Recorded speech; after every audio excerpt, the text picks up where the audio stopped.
Hello. ठीक ठीक है।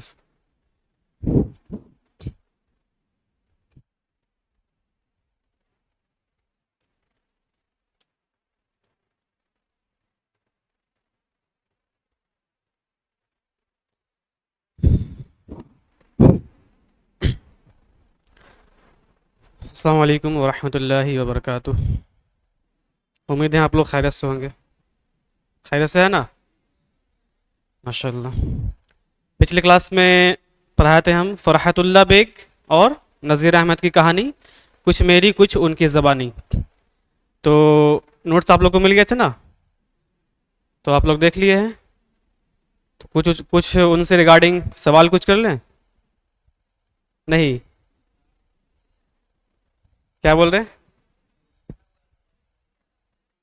लिखा हुआ समझ नहीं आ रहा है? वो टेक्स्ट है ना, वो पेन से तो है नहीं, मतलब समझ नहीं आ रहा, नहीं समझे? टेक्स्ट छोटा है क्या? टेक्स्ट छोटा है?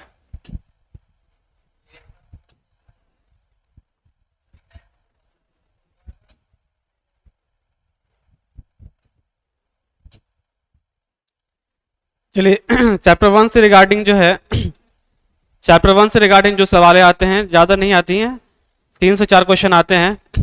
पहला आता है, पहला खाका निगार कौन है? उर्दू का पहला खाका निगार कौन है? उर्दू का पहला खाका निगार कौन है? मिर्ज़ा फ़रहतुल्लाह बेग। और वही आपसे पूछे कि उर्दू का पहला खाका कौन है, तब क्या बोलिएगा? नज़ीर अहमद की कहानी, कुछ मेरी कुछ उनकी ज़बानी। ये 2 क्वेश्चन हो गए। और एक और क्वेश्चन आता है कि फ़रहतुल्लाह बेग किस तरह की गलतियां किया करते थे? एराब की गलतियां करते थे, यानी ज़बर ज़ेर पेश को गलतियां करते थे। और मिस्टर रज़ा और मियादानी किस तरह गलतियां करते थे? नज्म को नसर की तरह पढ़ा करते थे। बस, इससे ज़्यादा क्वेश्चन नहीं आते इनसे। और क्वेश्चन आंसर मैंने आपको भेजे दिए हैं, तो आप लोग को देख लिए होंगे। आज हम पढ़ेंगे चैप्टर 2, ख्वाजा हसन निज़ामी। क्या पढ़ेंगे?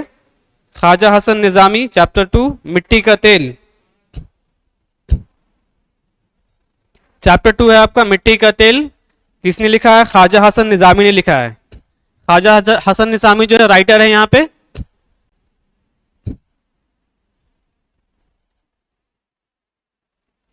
ख्वाजा हसन निज़ामी, इन्होंने क्या लिखा है? मिट्टी का तेल लिखा है। अब मिट्टी का तेल क्या है? मजमून है। इससे पहले जो फरहतुल्लाह बेग लिखे थे वो खाका था, खाका यानी स्केच, तस्वीर कशी। और ये जो है ख्वाजा हसन निज़ामी लिखे हैं मजमून, यानी ऐसे। मजमून का हम लोग इंग्लिश में क्या कह सकते हैं? ऐसे। तो ऐसे तो आप लोग पढ़े होंगे, बचपन से पढ़े होंगे ऐसे किसे कहते हैं। तो उर्दू में, उर्दू इस्तिलाह में, उर्दू ग्रामर में और उर्दू लिटरेचर में मजमून किसे कहते हैं? देखिए लिखा हुआ है, मजमून एक ऐसी नसरी तहरीर है। मजमून एक ऐसी नसरी तहरीर को कहते हैं जिसमें किसी खास मौजू पर तरतीब के साथ, खास मौजू के साथ, मौजू यानी समझ रहे हैं ना यहाँ पे क्या है? मौजू यानी टॉपिक, कोई भी टॉपिक उठा लीजिए आप, 1857 क्रांति उठा लीजिए, या किसी खास मौजू पे, जैसे कि इकबाल की शायरी पे और या गालिब की शायरी पे, वो एक खास मौजू हो गया ना। तो ख़ास मौजू पर तरतीब के साथ ख्यालात, दलाइल, मुशाहदात या तजुर्बात को पेश करे। क्या करे? पेश करे, पेश किया जाए। इसमें ज़बान सादा हो, दिल नशी हो और मुयस्सर हो। यानी जो जिस टॉपिक पे लिखा जाए, किसी भी टॉपिक पे बात की जाए, जैसे 1857 क्रांति पे बात की जाए, तो ऐसा नहीं कि ज़बान जो है बहुत भारी हो, आपको समझ नहीं आए। ज़बान जो है बहुत सादा हो, जिससे सामाईन जो है मेरे सामने जो है वो बात को समझे। तो वही कह रहे हैं, मजमून एक ऐसी तहरीर है जो किसी खास मौजू पर, जो किसी खास मौजू पर लिखी जाए, और उसमें तरतीब क्या हो कि उसमें ख्यालात हो और दलाइल हो और मुशाहदात हो, तजुर्बात को पेश किया जाए। इसमें ज़बान सादा हो, दिल नशी हो और मुयस्सर हो। तो मजमून किसे कहते हैं ये ज़्यादातर पूछता नहीं है। मजमून के अक़साम ज़्यादातर पूछता है। मजमून के अक़साम, मजमून के अक़साम कितने होते हैं? तो मजमून के अक़साम 4 होते हैं। मजमून के टाइप्स जो हैं, टाइप्स ऑफ ऐसे 4 होते हैं। कौन कौन होते हैं? पहला है आपका तनकीदी मजमून। पहला कौन सा है? तनकीदी मजमून, जिसे हम लोग क्रिटिकल ऐसे भी कहते हैं। क्या कहते हैं? क्रिटिकल ऐसे। तो इसका डिफिनेशन जानने की हाजत नहीं है, बस इतना जाने कि इसका मकसद क्या है, इसके अंदर जो मौजू है इसका अंदर मकसद क्या है, क्या लिखा जाता है। अगर अगर तनकीदी मजमून लिखें तो उसके अंदर मकसद क्या क्या होना चाहिए। तो किसी अदबी तख्लीक या शख्सियत का तजज़िया, किसी अदबी तख्लीक या शख्सियत का तजज़िया उसमें होना चाहिए। जैसे कि इकबाल की शायरी है या गालिब की शायरी है, उसका तनकीदी जायज़ा लिया जाए जिस मौजू में, उसे हम लोग क्रिटिकल ऐसे यानी तनकीदी मजमून कहेंगे। दूसरा है आपका इल्मी मजमून। दूसरा क्या है? इल्मी मजमून, जिसे हम लोग लिटरेरी ऐसे कहते हैं। इसका मकसद मालूमात देना है। मालूमात कैसा? उर्दू ज़बान की तारीख़ी या माहौलियाती आलूदगी, या जैसे एग्जाम्पल में आपका 1857 की क्रांति है, 1857 की जंग जो होती है वो उस मौजू पे लिखा जाए तो वो क्या कहलाएगी? इल्मी मजमून यानी लिटरेरी ये ऐसे कहलाएगी। तीसरा है आपका ज़रीफ़ाना मजमून। तीसरा क्या है? ज़रीफ़ाना मजमून, जिसे हम लोग लाइट ऐसे भी कहते हैं, यानी हल्का फुल्का मजमून। जिससे अगर किसी हल्के फुल्के मौजू पे बात की जाए तो उसे हम लोग लाइट ऐसे कहेंगे। इसमें ज़्यादातर क़ाराइन जो है कोशिश करते हैं कि इसमें हंसी मजाक जैसी बात कही जाए। जैसे शादी का माहौल होता है तो उसमें हंसी मजाक ज़्यादा होती है, तो उस टॉपिक पे बात की जाए तो हम लोग उसे लाइट ऐसे या ज़रीफ़ाना मजमून भी कहते हैं।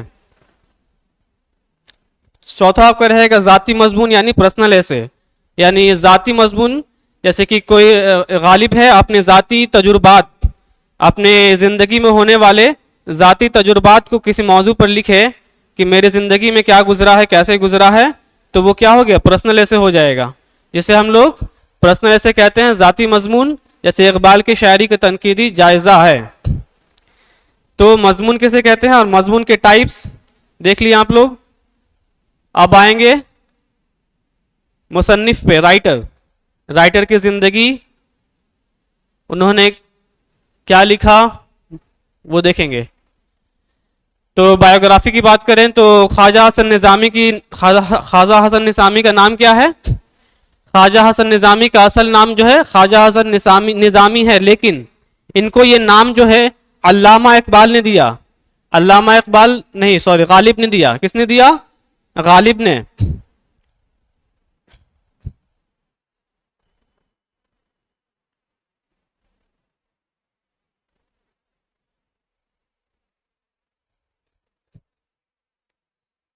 क्या करें?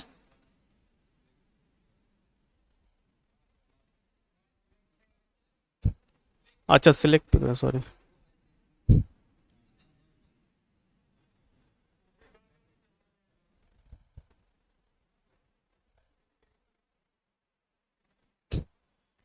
तो ख्वाजा हसन निज़ामी का असल नाम है ख्वाजा हसन निज़ामी।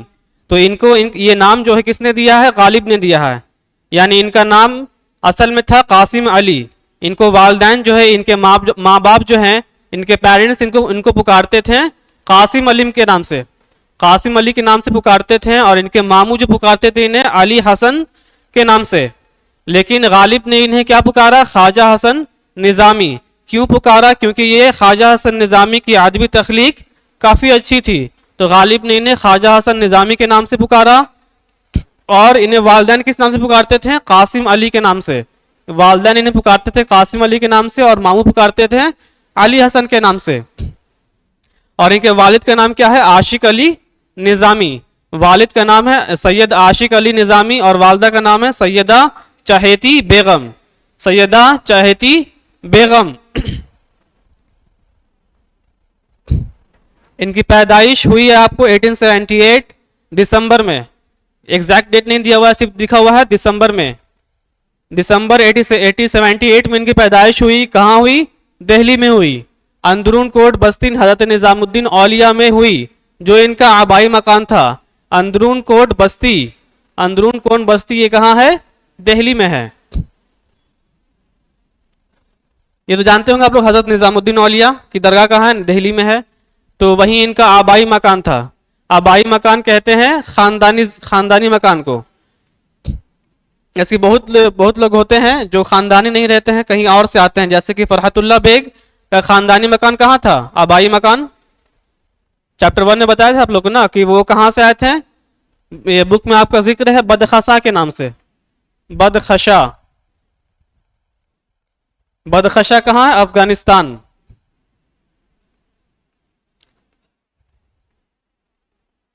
वो फरहतुल्लाह बेग कहाँ से आए थे? अफगानिस्तान से आए थे, दिल्ली। लेकिन ये जो आपका ख्वाजा हसन निजामी है वो खानदानी दिल्ली ही के हैं, यानी इनको आबाओ अजदाद जो हैं, जो उनके खानदान वाले हैं वो दिल्ली ही में रहते थे, तो उनका वही आबाई मकान था।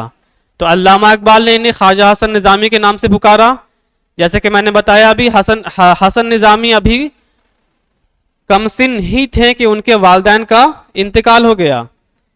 हसन निजामी से मुराद है ख्वाजा हसन निजामी राइटर जो हैं वो अभी कमसिन ही थे। कमसिन से मुराद है यहाँ पे 10 से 12 साल, 10 से 12 साल के ही थे कि उनके वालिदैन का इंतकाल हो गया। अब जाहिर सी बात है, वालिदैन का इंतकाल हो गया तो उनकी परवरिश कर रही है ना, तो भी 10 से 12 साल के ही हैं। तो उनकी परवरिश किसने की? उनके बड़े भाई ने। उनकी परवरिश की उनके बड़े भाई ने, सैयद हसन अली शाह ने। उनकी परवरिश किसने की? उनके बड़े भाई सैयद हसन अली शाह ने की। कफालत से मुराद यहाँ पे परवरिश है। कफालत यानी परवरिश की किसने की? उनके बड़े भाई ने। फिर 18 साल की उम्र में इन्होंने शादी कर ली। किससे की? अपने चचा की लड़की से। अपने चचा की लड़की से शादी की, जिनका नाम क्या था?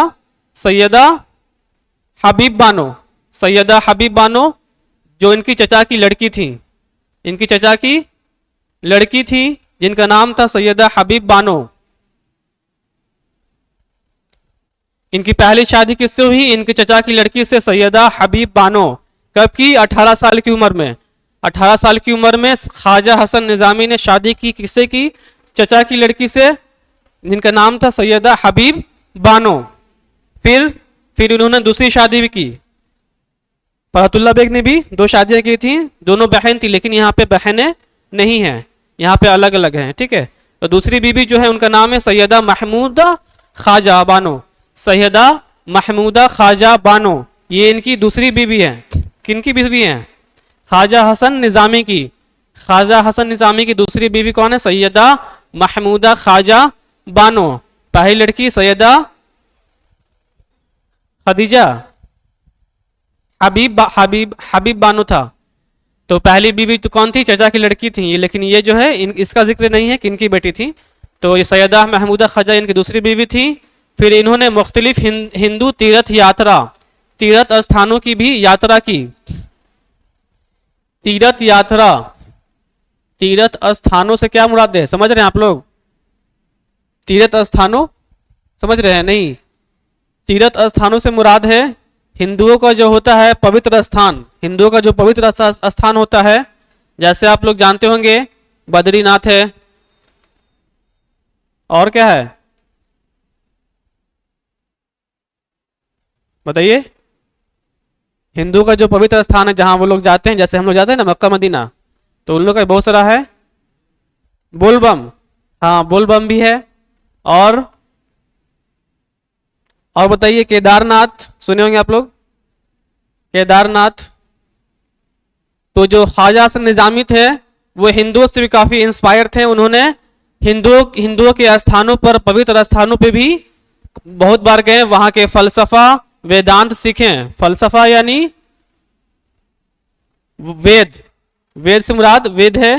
वेद सुने होंगे आप लोग, जैसे हम लोग का कुरान है तो लोग को क्या कहते हैं? वेद कहते हैं। तो उन्होंने वेद सीखे, फलसफा सीखे, किसके? हिंदुओं की।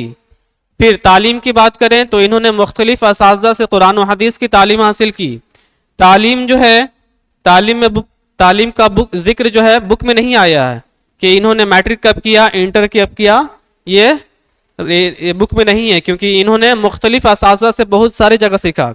जैसे किसी एक जगह मकाम होकर नहीं सीखा कि 10 साल पटना में रहे हैं, 5 साल पटना में रहे और वहां से मैट्रिक किया, इंटर किया, ऐसा नहीं। उन्होंने मुख्तलिफ जगहों से तालीम हासिल की। इसीलिए राइटर जो है इनका तालीम जो है नहीं लिखते हैं कि इन्होंने कहाँ कहाँ से हासिल किया, सिर्फ लिखते हैं कि मुख्तलिफ असातिज़ा से मुख्तलिफ जगहों पर तालीम हासिल की।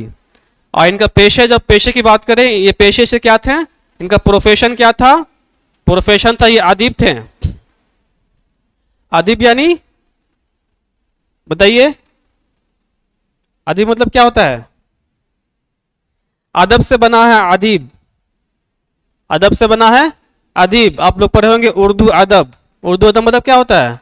उर्दू लिटरेचर।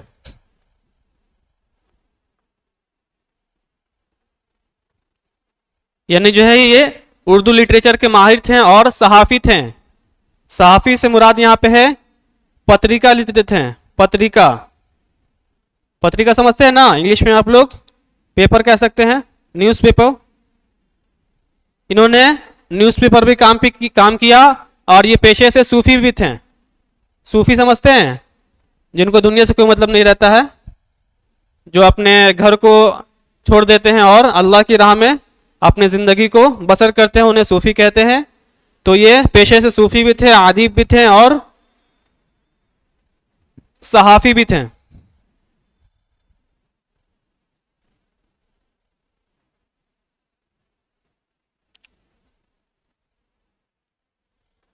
अब इनकी अदबी खिदमात की बात की जाएगी।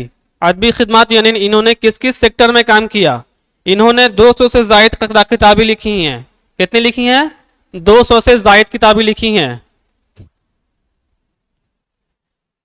जिनमें मशहूर जो है निज़ामुल मशाइख है। निज़ामुल मशाइख, यहाँ पे हमजा है। निज़ामुल मशाइख है, रोज़ नामचे है और कलमी चेहरे। यानी इन्होंने किताबें जो हैं तो बहुत लिखी हैं, लेकिन मशहूर जो है तीन ही हुई हैं, निज़ामुल मशाइख, रोज़ नामचे और कलमी चेहरे। ये तीन किताबें इनकी काफ़ी मशहूर हुई हैं। और इन्होंने सवाने पे काम किया। सवाने से मुराद यहाँ पे है बायोग्राफी। सवाहने का डिफिनेशन कहा जाए तो किसी शख्स के बारे में, किसी शख्स के बारे में पैदाइश से लेकर उसकी वफात तक बयान की जाए तो उसे हम लोग सवाने कहते हैं। किसी की पैदाइश से लेकर वफात तक एक एक डिटेल लिख दी जाए तो उसे हम लोग क्या कहेंगे? सवाने कहेंगे। तो इन्होंने सवाने पे काम किया और किस पे लिखा? श्री कृष्ण। श्री कृष्ण समझ रहे हैं ना? कान्हा जिसे कहते हैं, बहुत सारे इसमें ड्रामे बने हुए कान्हा पर। तो कान्हा पे इसने क्या लिखा? सवाहने लिखा। किसने? ख्वाजा हसन निजामी ने। और इन्होंने हजरत निजामुद्दीन औलिया पर भी सवाहने लिखा। तो यहाँ पे क्वेश्चन आता है कि ख्वाजा हसन निजामी ने सवाहने लिखी हजरत निजामुद्दीन औलिया पर, तो उसका नाम क्या है? यहाँ पे अक्सर पूछता है। ख्वाजा हसन निजामी ने जो हजरत निजामुद्दीन औलिया पर जो सवाहने लिखी है उसका नाम है निजामी बंसरी। निजामी बंसरी। ये काफी इंपॉर्टेंट है कि क्वेश्चन पूछेगा इस टाइप से पूछ सकता है कि निजामी बंसरी क्या है। निजामी बंसरी क्या है? तो क्या लिखिएगा आप लोग? सवाने है, बायोग्राफी है। किसकी है? हजरत निजामुद्दीन औलिया पर लिखी गई है। किसने लिखी है? ख्वाजा हसन निजामी ने लिखी है। सवाने तो लिखी है लेकिन श्री कृष्ण पे भी लिखी है, लेकिन मशहूर कौन सा हुआ है? निजामी बंसरी के नाम से मशहूर हुआ है। हजरत निजामुद्दीन औलिया पर लिखी गई। और इन्होंने इंशा पर भी काम किया है, जिसका नाम है सिपारा दिल। इंशा पे भी काम किया, लेकिन जो मशहूर हुआ है सिपारा दिल मशहूर हुआ है। और फिर इनकी वफात हो गई 31 जुलाई 1955 ईस्वी में। लेकिन इसमें एक बात यह है कि इन्होंने अपना कब्र पहले ही से बनवा के रख लिया था। अपना कब्र जो है 50 साल पहले ही बनवा के रख लिया कि मुझे यहीं दफन करोगे, मुझे कहीं और दफन नहीं करना। तो अगर पूछे आपसे ऐसा कौन सा राइटर है, ऐसा कौन सा मुसन्निफ है जिसने अपना जीते जी कब्र बनवा लिया, तो क्या लिखेगा? ख्वाजा हसन निजामी ने। और इन्होंने 50 साल पहले बनवाया। और कहाँ बनवाया था? हजरत निजामुद्दीन औलिया की बस्ती में, क्योंकि वो वहीं पैदा हुए थे ना। हजरत निजामुद्दीन औलिया ही में पैदा हुए थे, इसलिए उन्होंने वहीं अपना कब्र बनवा लिया और कहा कि मुझे यहीं दफन कर देना। तो यहाँ पर राइटर जो है खत्म हो जाता है। राइटर से मुतालिक जो भी सवाल थे खत्म हो जाती हैं। उसके बाद आएगा आपको मजमून। मजमून किसे कहते हैं बता दिया मैंने आप लोगों को। ये जो है एक शेर है। किसने कहा है? ख्वाजा हसन निजामी ने कहा है।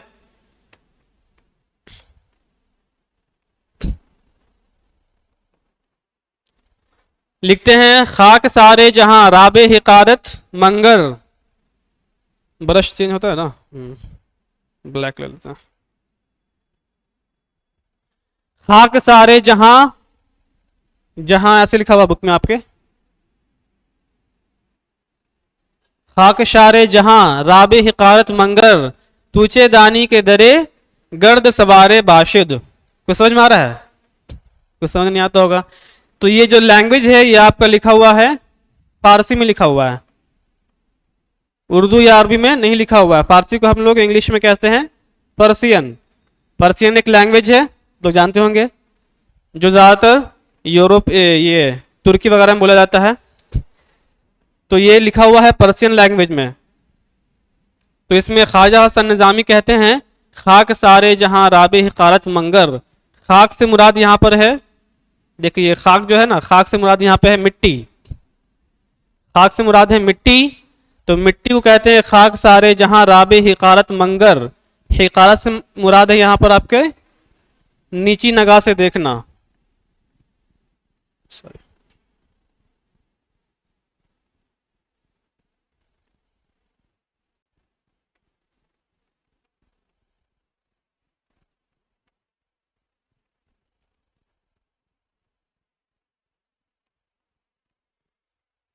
मिट्टी को हम लोग नीची निगाह से देखते हैं। तो ख्वाजा हसन निज़ामी कह रहे हैं कि मिट्टी को हम लोग नीची निगाह से देखते हैं। क्यों देखते हैं? तूचे दानी के दरे गर्द सवार बाशिद। तूचे से मतलब तू ही है यहाँ पे, तुम। दानी से मुराद यहाँ पर है दौलतमंद। तूचे दानी के दरे गर्द सवार बाशिद। सवार बाशिद का यहाँ से मुराद है बादशाह या फिर वलीउल्लाह।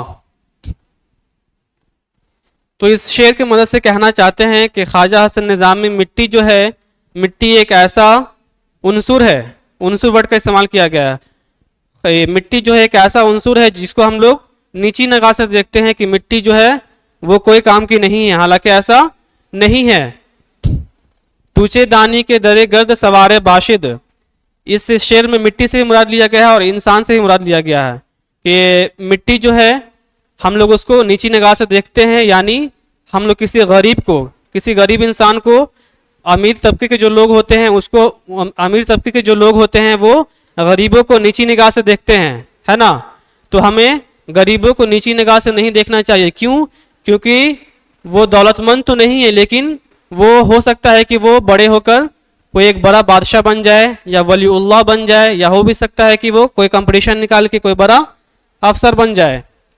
तो वही कह रहे हैं ख्वाजा हसन निज़ामी की मिट्टी जो है हालांकि वो नीचे है, उसको उसके ऊपर हम लोग चलते हैं, उसको रौंदते हैं, लेकिन वो ऐसा नहीं है कि उसकी कोई अहमियत नहीं है। अगर सोना निकालते हैं तो सोना कहाँ से निकलता है? मिट्टी के अंदर से निकलता है। तो मिट्टी को हम लोग हिकारत यानी नीची निगाह से नहीं देखना चाहिए।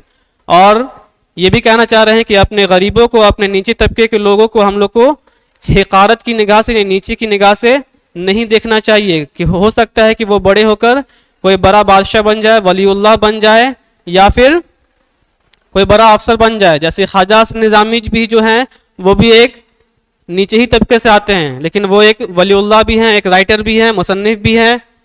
तो इसीलिए ख्वाजा हसन निज़ामी कहते हैं कि मिट्टी को हिकारत की नज़र से हमें नहीं दिखना चाहिए। तो अगर ये पूछे कि ये शेर किसका है, ये शेर किसका है, तो आप लोग क्या कहिएगा? ख्वाजा हसन निज़ामी का है। ये किस लैंग्वेज में लिखा हुआ है? तो फारसी में लिखा हुआ है। इसका तशरीह करने के लिए नहीं आएगा, घबराइए नहीं कि इसका तशरीह करिए, तशरीह नहीं आएगा।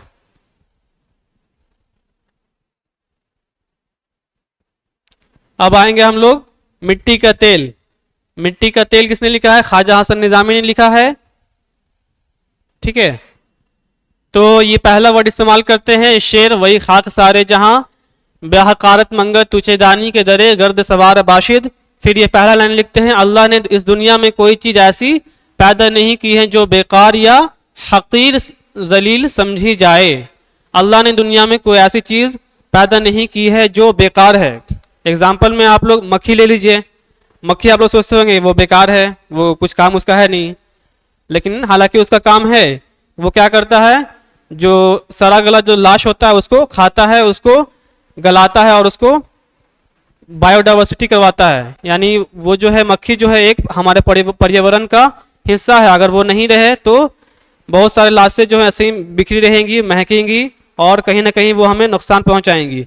तो एक मक्खी भी जो है क्या है, वो हमारे पर्यावरण का हिस्सा है, वो हमें ज़रूरी है। अगर वो नहीं रहे तो फिर पर्यावरण जो है, इन्वायरमेंट जो है वो गड़बड़ा जाएगा।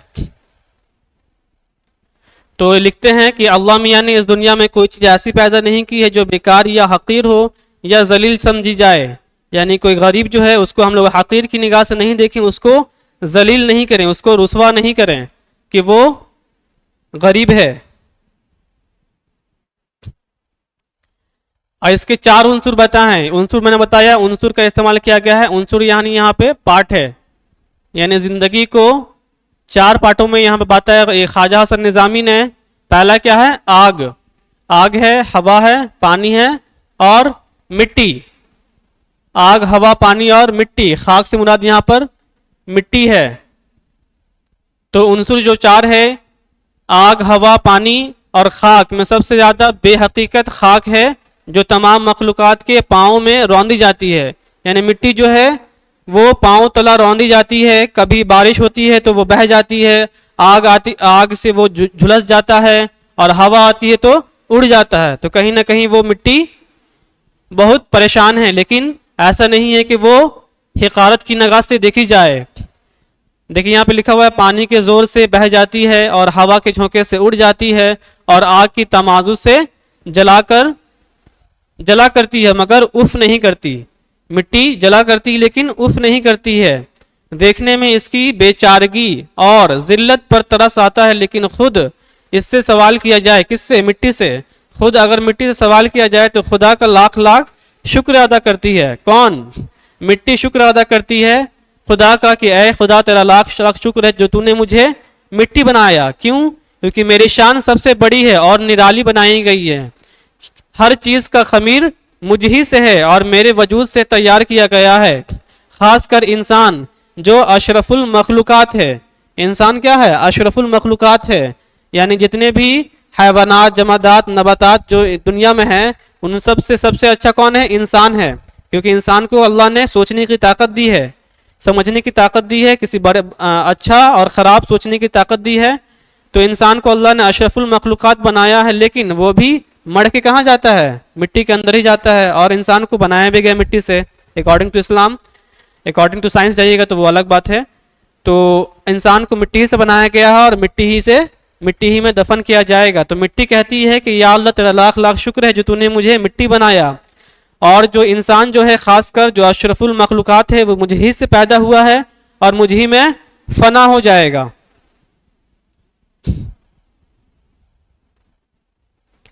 मुझ ही में फना हो जाएगा।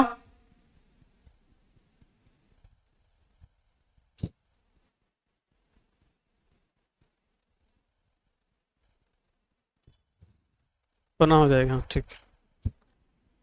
फिर क्या लिखते हैं, इस नाचीज खाक की तह में वो नायाब खजाने कुदरत के दबे हुए हैं, जिनको काम में लाकर इंसान आदमी कहलाता है, वरना जानवरों की तरह जिंदगी बसर करता है। यानी इंसान को मिट्टी से बनाया गया है, तो अगर इंसान को जानवर बनाया जाता तो वो भी किसी ना किसी जिंदगी बसर कर लेते। यानी कि कोई जानवर है वो भी अपना जिंदगी बसर कर रहा है, लेकिन इंसानों की तरह नहीं कर रहा है। इंसान जो जिंदगी बसर करता है वो अलग करता है, वो सोचता है, समझता है, तब किसी काम को करता है। तो खैर, और चीजें तो अपनी जगह है। मिट्टी की बाज टुकड़ों की तह में एक किस्म का चिकना बदबूदार पानी होता है, जिसे हम लोग क्या कहते हैं? मिट्टी का तेल कहते हैं। मिट्टी का तेल से यहाँ मुराद है पेट्रोल है, डीजल है, और बहुत सारे तेल होते हैं जो हमारे जरूरत के लिए है। मुकाबले करके देखो तो चमेली का तेल, मोतिया का तेल अपनी खुशबू के सबब बदबूदार तेल से लाख दर्जे बेहतर है। यहाँ पे ख्वाजा हसन निजामी यहाँ पे चमेली का तेल और मोतिया का तेल, चमेली का तेल और मोतिया का तेल, इससे क्या करते हैं? कंपटीशन करवाते हैं। किसका? मिट्टी का तेल से। तो चमेली का तेल और मोतिया का तेल यहाँ पर रख दिया जाए, और एक तरफ रख दिया मिट्टी का तेल, यानी कि पेट्रोल डीजल रख दिया जाए, और किसी को सुंघाया जाए, तो लोग किसको पसंद करेंगे? चमेली के तेल को पसंद करेंगे, सूंघने की मुराद से। लेकिन यहाँ पे ख्वाजा हसन निजामी कहते हैं कि सूंघने के लिहाज से, यानी खुशबू के लिहाज से तो आप इसको पसंद करेंगे, लेकिन अगर जरूरत के लिहाज से पसंद करिएगा तो मिट्टी का तेल यानी पेट्रोल की जरूरत कितनी है आज हम लोग को? आप लोग जानते होंगे। या मोटर गाड़ी दौड़ाना हो या हवाई जहाज उड़ाना हो या ये फोर व्हीलर चलाना हो तो हमें मिट्टी के तेल की ही ज़रूरत पड़ती है। तो वही ख्वाजा हसन निज़ामी कहते हैं कि खुशबू के लिहाज से देखा जाए तो चमेली का तेल और मोतिया का तेल ही लोग पसंद करते हैं, लेकिन जब ज़रूरत की बात आती है तो हम लोग मिट्टी का तेल ही पसंद करते हैं। तो बड़े बड़े खूबसूरत और नाजुक दिमाग लोग चमेली वगैरह के तेल को सर चढ़ाए रखते हैं, लेकिन ये कहना चाह रहे हैं कि चमेली का तेल जो है वो हम लोग सर ही पे लगा सकते हैं और कहीं इस्तेमाल कर सकते हैं उसको, चमेली के तेल को सर ही पे लगाएंगे, लेकिन मिट्टी का तेल जो है वो हम लोग टू व्हीलर फोर व्हीलर या हवाई जहाज में भी यूज करते हैं। देखिए यहाँ पे लिखा हुआ है, मगर जरूरत के लिहाज से देखा जाए तो गंदा सड़ा पानी तमाम तेलों से बढ़कर चढ़ कर है, तमाम तेलों से बढ़कर है। आजकल तमाम दुनिया में इसी के दम पर उजाला है।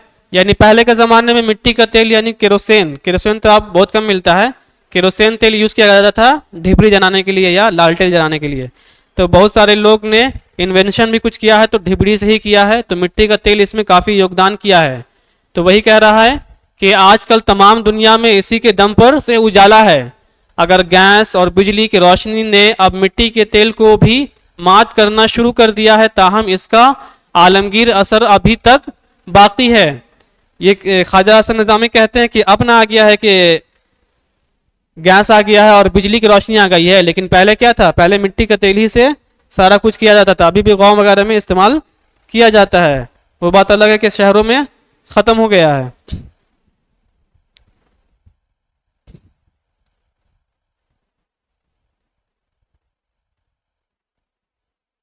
मुतवस्सित दर्जा और अदना दर्जे के आदमी जो दुनिया में ज्यादा तादाद रखते हैं मिट्टी के तेल के सिवा और कुछ जला नहीं सकते। यही तेल रोशनी में लड़कों को सबक याद कराता है, जवानों को हुस्न अफरोजी के जलवे दिखाता है और बूढ़ों को ठोकरों से बचाता है।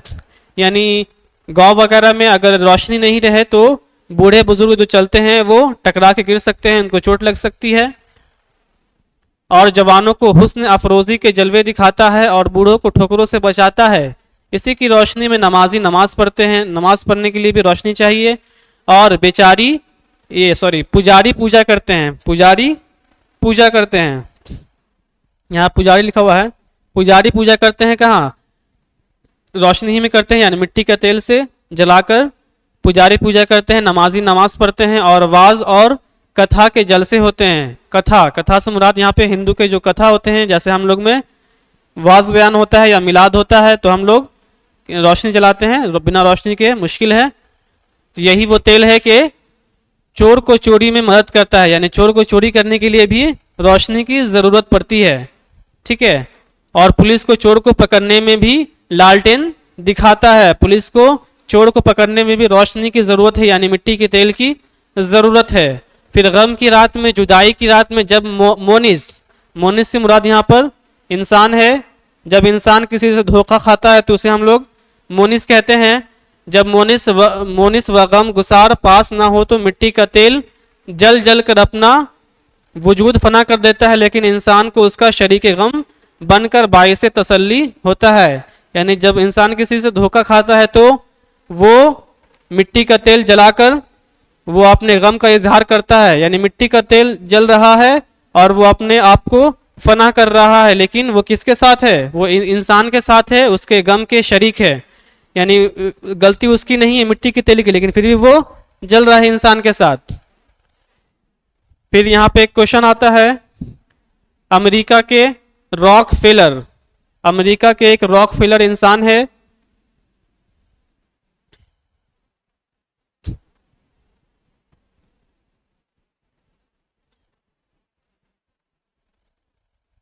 अमेरिका के एक इंसान है जिसको हम रॉक डी, इसका नाम पूरा है रॉक डी फेलर,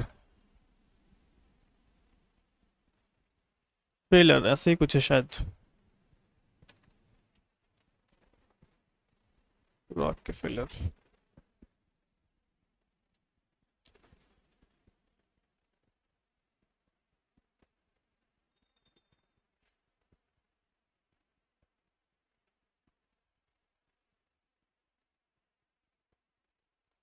ये जो है अमेरिका का पहला अरबपति है, अमेरिका का पहला अरबपति है।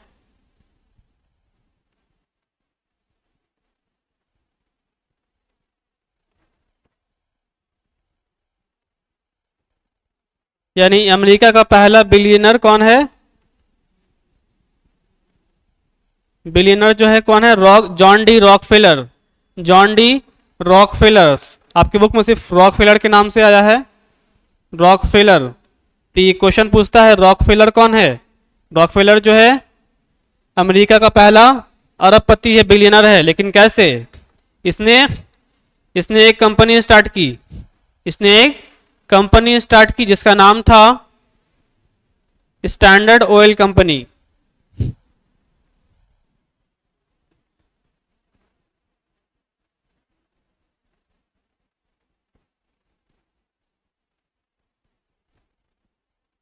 स्टैंडर्ड ऑयल कंपनी स्टार्ट की, जिसमें क्या करता था? वो मिट्टी का तेल ही बेचा करता था, एक्सपोर्ट और इंपोर्ट करता था। यही करते करते वो अमेरिका का पहला अरबपति बन गया। तो यही ख्वाजा हसन निजामी कहते हैं कि मिट्टी का तेल को लोग हिकायत की नजर से देखते हैं, नीचे ही निगाह से देखते हैं, लेकिन उसी को बेचकर कोई कोई क्या बन गया? फिर बिलियनर बन गया। तो यहाँ पे क्वेश्चन आता है कि रॉकफेलर कौन है? तो अमेरिका का पहला अरबपति है। इसने क्या किया था? मिट्टी का तेल बेच बेचकर अरबपति बन गया।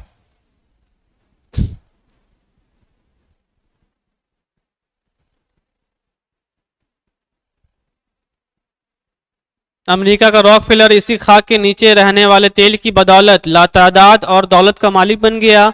यही तेल दूसरे मुल्क के हाथ में रहने के बायस हिंदुस्तान की दौलत गैरों को बांट रहा है। यही तेल दुनिया की तमाम गिलों में काम करता है। यही वो चीज़ है जिसके बल पर दुनिया की मशहूर सवारी मोटर कार ज़मीन पर दौड़ती है। यानी यही वो मिट्टी का तेल है जो जिसकी वजह से मोटर कार जो है ज़मीन पर दौड़ती है। तो यहाँ पर ख्वाजा हसन निज़ामी इस स्टोरी को, मजमून को ख़त्म करते हैं और कहते हैं कि मिट्टी का तेल, एक पेज और है लेकिन यहीं तक समझा रहे हैं आप लोग को, कि मिट्टी का तेल जो है हम लोग को हिकारत की नज़र से नहीं देखना चाहिए। वो इंग्लिश में कोट्स है ना कि डोंट जज बुक बाय इट्स कवर, कि हमें ऊपर की जिल्द को देखकर नीचे अंदर क्या है वो हमें जज नहीं करना चाहिए। इसलिए कहते हैं कि मिट्टी का तेल को हम लोग को नीचे की निगाह से नहीं देखना चाहिए। हालांकि वो पैरों के नीचे रौंदाता है, लेकिन वो हमारे ज़रूरत के लिहाज से काफ़ी ज़रूरतमंद है, ज़रूरत के लिहाज से क्या है? बहुत ही यूज़फुल है। तो यहाँ पे ख्वाजा हसन निज़ामी इस स्टोरी को, मजमून को ख़त्म करते हैं। तो इसके रिगार्डिंग जो भी सवाल हैं आप लोग पूछ सकते हैं। कोई डाउट है तो पूछ लीजिए।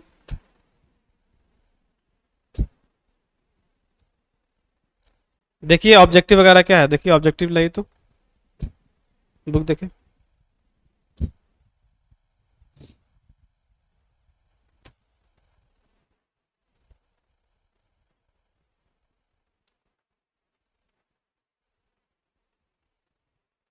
ऑब्जेक्टिव नहीं है। चलिए क्वेश्चन आंसर देख लेते हैं कि आग, हवा, पानी और खाक में सब से कमतर किसको समझा गया है? मिट्टी को समझा गया है। मिट्टी के साथ दुनिया क्या क्या सलूक करती है? मिट्टी के साथ दुनिया जो है क्या क्या सलूक करती है, यानी उसके साथ क्या करती है? उसको हिकायत की नज़र से देखती है, उसको नीचे देखती है, उसको पैरों तले रौंदती है और उसको कमतर समझती है कि वो आग हवा पानी से कम है। तीसरा क्वेश्चन है चमेली और मोतिया के तेल से भी अहम मिट्टी का तेल है, कैसे? क्योंकि चमेली का तेल और या मोतिया का तेल है उसको हम लोग सर ही पर लगा सकते हैं, लेकिन मिट्टी का तेल है जो हम लोग मोटर गाड़ी, हवाई जहाज या कोई भी मशीन हो चलाने के लिए हम लोग को मिट्टी के तेल की ज़रूरत पड़ती है। यानी लिख सकते हैं कि ज़रूरियात के लिहाज से मिट्टी का तेल ज़्यादा यूज़फुल है। और क्वेश्चन है मिट्टी का तेल देखकर लोग क्यों नाक मुंह चढ़ा लेते हैं? क्योंकि उसकी खुशबू जो है चमेली के तेल और मोतिया के तेल की जैसे नहीं होती है, उसकी खुशबू जो है बदबूदार होती है। पांचवा क्वेश्चन है मिट्टी का तेल तमाम तेलों से क्यों बढ़ चढ़ कर है? क्योंकि वो ज़रूरियात के लिहाज से बहुत यूज़फुल है। मिट्टी का तेल बिल्कुल बेअर्ज और बेताल्लुक है। बिल्कुल बेगर्ज और बेताल्लुक है, कैसे? क्या लिखेगा इसमें? मिट्टी का तेल जो है बेगर्ज और बेताल्लुक है, तो इसमें लिखिएगा आप लोग कि मिट्टी का तेल जो है बेगर्ज और बेताल्लुक नहीं है, क्योंकि वो ज़रूरियात के लिहाज से काफ़ी यूज़फुल है, तो वो बेगर्ज और बेताल्लुक नहीं है। मुख्तसर गुफ्तगू में है मिट्टी के बेचारगी और ज़ाती, मिट्टी के बेचारगी, यहाँ पे मिटा हुआ है, मिट्टी के बेचारगी और मिटा हुआ है क्यों तरस आता है? मिट्टी पे लोग क्यों तरस खाते हैं? बोलिए, मिट्टी पे लोग क्यों तरस खाते हैं? क्योंकि वो पैरों के नीचे रौंदी जाती है। मिट्टी की तह में कौन कौन से खजाने कुदरत ने छिपा रखे हैं? बहुत सारे हैं, सोना है, चांदी है, ग्रेनाइट है, और भी बहुत सारी चीज़ें हैं। और मिट्टी का तेल जो है वो भी एक बहुत बड़ा खजाना है। मिट्टी का तेल इंसान का शरीके गम है, कैसे? क्योंकि वो जलकर भी लोगों के गम में शरीक रहता है। रॉकफेलर कौन था? अमेरिका का एक बिलियनर था, कैसे बना? मिट्टी का तेल बेचकर। लीजिए, क्या बोल रहे हैं? ग्रामर पढ़ना है, पढ़ लीजिएगा।